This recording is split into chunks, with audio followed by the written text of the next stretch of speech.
Bem, oitavo ano, vamos lá para nossa aula, página 294, os conflitos entre ingleses e colonos. Ao longo dos anos, a relação entre colonos da América do Norte e governo da Inglaterra tornou-se cada vez mais conturbada. Esse conflito de interesses marcou a história do desenvolvimento dos Estados Unidos e influenciou o surgimento de ideias de liberdade e de independência entre os colonos. Além disso, desentendimentos entre países europeus envolvendo territórios coloniais também influenciaram no contexto estadunidense. Isso aqui, esse conflito entre países europeus, é o que é a conhecida Guerra dos 30 Anos. Foi uma guerra em muitos países, porque na Europa não tinha a quantidade de países que tem hoje, que já é bastante, tinham mais países. Mas o que você tem que entender? A Inglaterra estava de um lado desse conflito, Espanha e França estavam do outro.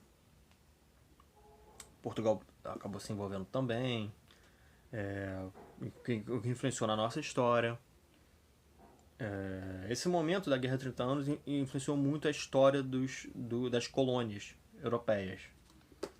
E no caso dos Estados Unidos, o que influenciou? A região que hoje é o Canadá era dividida entre franceses e ingleses. Tanto que até hoje, no Canadá, as línguas oficiais é o inglês e o francês.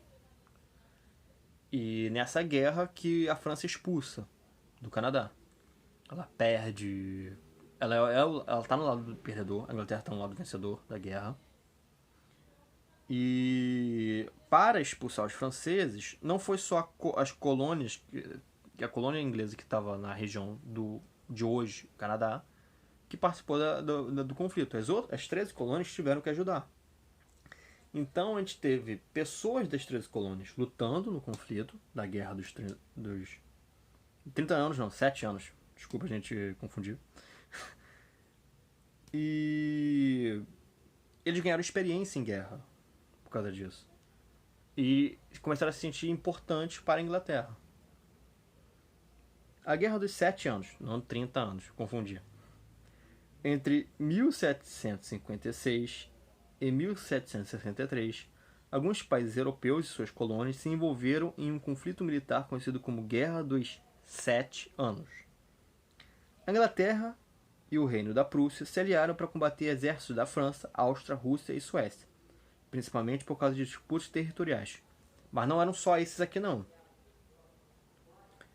Tinha Inglaterra, Prússia, tinha a França de um lado, França, Áustria, Rússia e Suécia do outro, mas também tinham outros daí que estão participando.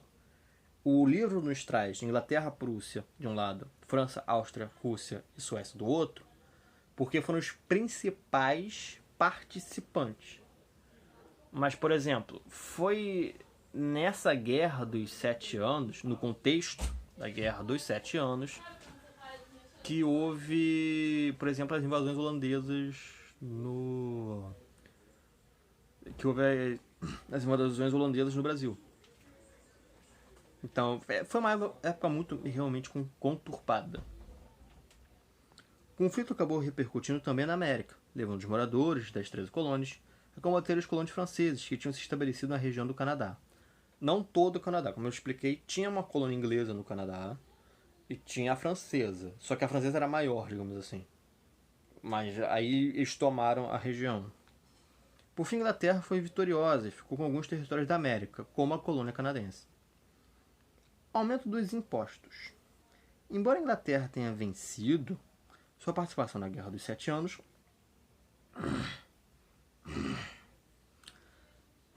gerou muitas despesas e, consequentemente, muitas dívidas. Em razão disso, seu governo aumentou tanto no controle sobre as colônias na América do Norte quanto os impostos dos colonos. Assim, algumas leis foram aprovadas para legitimar a interferência inglesa nas 13 colônias: a Lei do Açúcar, a Lei da Moeda e a Lei do Selo. São alguns exemplos de legislações que tinham como objetivo restringir a autonomia das 13 colônias, controlar cada vez mais suas políticas comerciais e econômicas. O que é autonomia? é a capacidade de se autogovernar, sem se subordinar a decisões externas. Quando há uma colônia, uma metrópole, esta última, a metrópole, detém autonomia em relação às decisões políticas e estabelece um controle sobre a colônia. A lei do selo estabelecia que todos os documentos que circulassem nas colônias fossem taxados pelo governo inglês. Aí, para saber que foi taxado, tinha o selo. Aqui tem os selos fiscais de 1765. Então, o que aconteceu? Houve a guerra, e toda guerra ela é custosa, ela custa dinheiro. E o caso inglês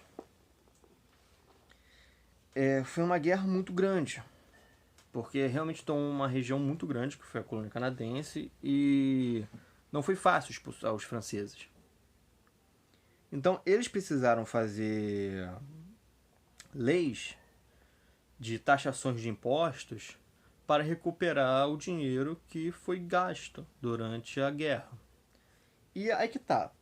O que eu falei antes, que alguns colonos americanos, ingleses, lutaram nisso e conseguiram experiência de guerra, e começaram a se achar importantes.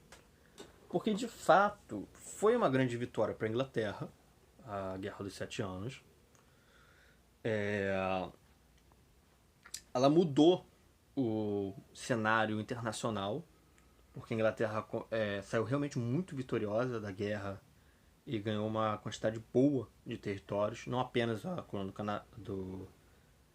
que seria o território do Canadá, que estava sendo disputado com os franceses há um tempo. Ela conseguiu também outras colônias que eram mais até rentáveis, que davam mais dinheiro. Para vocês terem ideia, nessa época, as colônias inglesas no Caribe davam mais dinheiro para a Inglaterra que as 13 colônias, que viriam a ser os Estados Unidos. Por isso a Inglaterra achava mais importante o Caribe do que as 13 colônias. Só que os colonos ingleses das 13 colônias, eles começaram a se sentir mais importantes porque eles trouxeram uma vitória para a Inglaterra. Eles queriam que a Inglaterra visse eles como extensão da Inglaterra, não como uma colônia, não como um território a mais. Assim como era a ideia de colonização lá atrás, do norte e do centro. O sul, ele, até por questões geográficas, está mais longe da colônia francesa que estava no Canadá, não participou tanto da Guerra dos 7 Anos. Teve participações ali mais em batalhas navais, mas envio de tropas, digamos assim, de colonos para a guerra não foi tanto quanto o norte e centro. E aí entra também aquela diferença de colonização, que o sul era de exploração, o norte e o centro eram mais de habitação, desenvolvimento de comércio. E isso mexeu com eles, porque após a vitória eles realmente acharam: agora a Inglaterra vai nos reconhecer como sua extensão definitiva, não como apenas uma colônia. O que não aconteceu. Alguns desses impostos e leis estavam acontecendo durante a guerra, e durante a guerra a população aceitava de boa. Uma coisa bem lembrada durante a Guerra dos 7 Anos, foi baixada uma lei que o exército inglês e a marinha inglesa tinham o direito de escolher o quanto eles iriam pagar num produto. Eu não estou entendendo, professor. Como assim? Digamos que você é um plantador de açúcar e sua fazenda de açúcar tem um engenho, e lá você produz álcool. Álcool é importante para o exército. Com álcool você tem como fazer algumas armas, tem como limpar equipamentos, também para consumo. E você vende por... lembrando que não é dólar, digamos, é libra, no caso. a moeda, você vende por 5 libras o litro de álcool. Aí o exército inglês, ele tá na guerra, ele tá precisando de suprimentos, ele vai para você e fala: olha, eu vou comprar de você por 3 libras. Você não podia discutir, porque ele tinha o direito de decidir o quanto ele ia comprar de você. Ah, mas isso é uma lei muito terrível. Poxa, a pessoa que está comprando decide quanto ela vai pagar. Então, numa época de guerra, as pessoas aceitavam, porque elas entendiam que era uma época de guerra, é uma época de exceção. Não é o nosso dia a dia estar nessa situação que a gente está. Então, o exército decidia o quanto ele iria pagar no produto, as pessoas aceitaram. O problema é que essa lei continuou. Depois da vitória inglesa, essa lei continuou. E as pessoas, não, isso é um absurdo. Na guerra tudo bem, vocês precisavam de coisa, vocês precisavam de suprimentos, de roupa, de alimento, a gente entende, mas agora não dá. Aí o que os ingleses primeiro faziam? Eles primeiro não queriam ser muito agressivos, então eles falavam que, não, poxa, olha só, a gente está fazendo isso porque a gente vai fazer bases aqui para fazer vocês estarem mais seguros. Só que com o passar do tempo, os colonos começaram a perceber, não, eles estão fazendo isso de propósito. Estão fazendo isso porque eles não estavam gostando da nossa liberdade que a gente tinha antes. Como eu falei na aula passada, as colônias, principalmente centro e norte, com o tempo começaram a fazer comércio com outros países que não necessariamente só a metrópole, a Inglaterra. E a Inglaterra não estava, fazia vista grossa, porque mais que eles fizessem comércio com outros, o dinheiro ainda ia para a Inglaterra. A questão é que eles estavam começando a ver que aquela parte das 13 colônias estava ficando muito autônoma. Ela está começando a entrar numa situação em que ela não ia precisar depender mais da Inglaterra. Então começou a se baixar essas leis. A lei do açúcar, a lei da moeda, a lei do selo. Essas leis são leis de taxações. A lei da moeda era a questão de você produzir moeda. Tinha que passar por todo um processo de controle inglês. Tinha que ser em oficinas de cunhagem de moeda oficiais. A lei do açúcar era em questões de taxas, impostos sobre açúcar, produção de açúcar, que era muito importante na época. Estamos lembrando, estamos no século XVIII. O açúcar é um produto de luxo, praticamente, extremamente importante. Portugal tinha sua base de economia na plantação de cana-de-açúcar. Outros países tinham sua base de economia na plantação de cana-de-açúcar. Nessa época, os Estados Unidos dava bastante... Que não é os Estados Unidos, as 13 colônias. Davam bastante dinheiro para a Inglaterra com a venda de cana-de-açúcar, mas, lógico, não tanto quanto o Caribe e outras regiões. E a cana-de-açúcar era uma coisa extremamente valiosa. Era tão valiosa, por exemplo, quanto hoje a gente daria valor ao ouro. A gente dá valor ao ouro. É esse nível. Realmente é uma coisa que valia a pena se ter. E por isso que botaram leis impostos sobre isso. Além de aumentar o controle sobre a colônia. Digamos, se antes eles podiam fazer comércio com outros países, lógico, aliados da Inglaterra, agora não vai poder mais. Tem ali um cara responsável por ficar fiscalizando, tá sempre informando a coroa inglesa e os direitos dos colonos ingleses nas colônias está diminuindo. Os problemas em Boston. A população das 13 colônias ficou bastante insatisfeita com as leis aprovadas pelo parlamento da Inglaterra. Essas imposições geraram uma série de manifestações e protestos contra o governo inglês em diversas cidades, além da instituição de boicote à compra de produtos ingleses. Ou seja, eles aprovaram essas leis muito rigorosas e o povo foi protestar nas ruas. Eles começaram a não comprar produtos ingleses. Digamos, tem aqui uma caixa de fósforo de um produtor inglês. Mas tem uma caixa de fósforo de um alemão. Então eu vou comprar do alemão só porque não é inglês. O do alemão podia até ser mais caro. Mas a pessoa ia comprar para não dar dinheiro para a Inglaterra. Era uma forma de protesto. Não comprar da metrópole. Na região de Boston, em Massachusetts, vou ver se tem um mapa aqui, vou mostrar para vocês.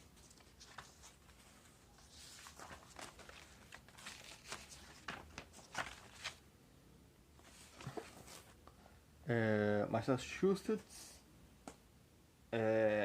o Massachusetts de baixo, não o que é conhecido como Maine.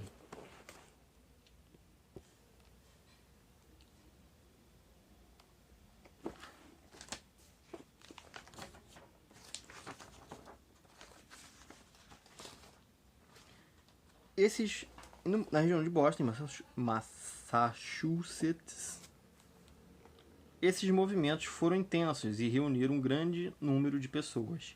Em 1770, durante um protesto, soldados ingleses atacaram os colonos, provocando mortes e deixando muitos feridos. Esse episódio ficou conhecido como o Massacre de Boston. Ao longo dos anos, foi considerado um acontecimento simbólico da insatisfação dos colonos com os ingleses e o início das manifestações a favor da autonomia política. Aqui no Massacre de Boston, a gente tem uma coisa que foi muito importante para os colonos vencerem os ingleses, que se chama propaganda.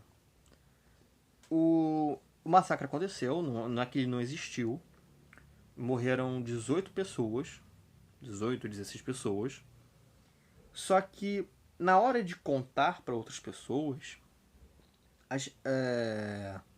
os colonos que estavam insatisfeitos se organizaram para aumentar a história. Eles não estavam mentindo, mas a forma de contar fazia parecer que foi algo muito maior do que foi. Lógico, a morte de 16 pessoas é uma tragédia. Mas eles começaram a propagandear de uma maneira em que deixasse as pessoas mais com medo, mostrando que os ingleses estavam sendo muito cruéis, muito mais do que de fato eles estavam sendo. Em 1773, a situação de tensão se agravou ainda mais, com a aprovação da Lei do Chá. Essa legislação obrigava os colonos a comprarem chá apenas de fornecedores da Inglaterra, ligado à Companhia das Índias Orientais.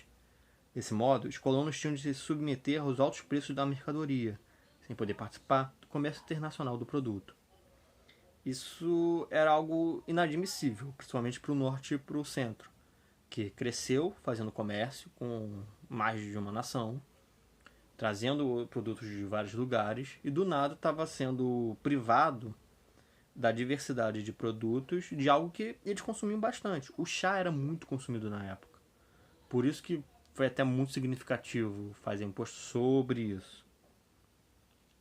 Para protestar contra essa medida, em 16 de dezembro de 1773, colonos disfarçados de indígenas invadiram o porto de Boston e atacaram os navios mercantis da Inglaterra. Mais de 300 caixas de chá foram jogadas no mar durante esse episódio, que ficou conhecido como a Festa de Chá de Boston. Então, aqui a gente tem uma parte que, lógico, os estadunidenses adoram desta história, que foi quando realmente começou a avalanche de revoltas que levou à Guerra de Independência. Mas ela é um pouquinho vergonhosa. Como a gente viu, colonos entraram disfarçados em navios ingleses e disfarçados de indígenas. Por quê? Não eram todos os povos indígenas que se davam bem com os colonos. Na verdade, a maioria não se dava bem com os colonos. Porque, por motivos óbvios, os indígenas viam os colonos como invasores. Estão tomando as terras que antes eram deles. E existia uma rivalidade grande, e às vezes até muito exagerada, dos colonos com os indígenas. Os indígenas tinham muita razão de não gostar dos colonos. Mas até por atitudes de tentar criar uma diplomacia entre as partes, os indígenas eram mais adeptos que os colonos. Os colonos eram muito agressivos na questão de território. E quando eles se disfarçam de indígenas, era para poder, se algo desse errado, botar a culpa nos indígenas. De fazer os ingleses agredirem os indígenas. Lógico, não colou, porque os indígenas não consumiam chá. A Inglaterra não caiu nessa.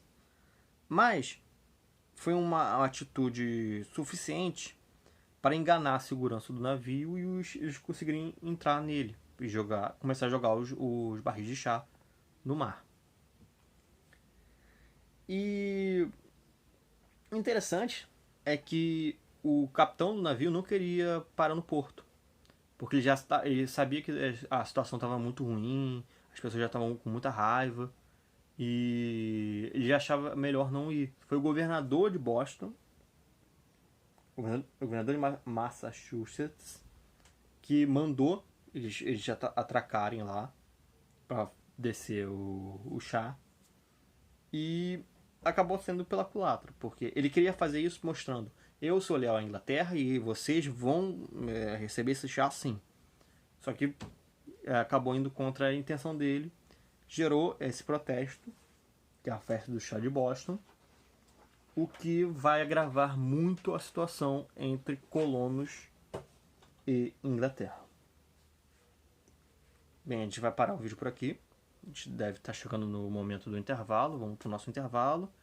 Depois a gente volta, copiando algumas coisas e dando prosseguimento à nossa matéria.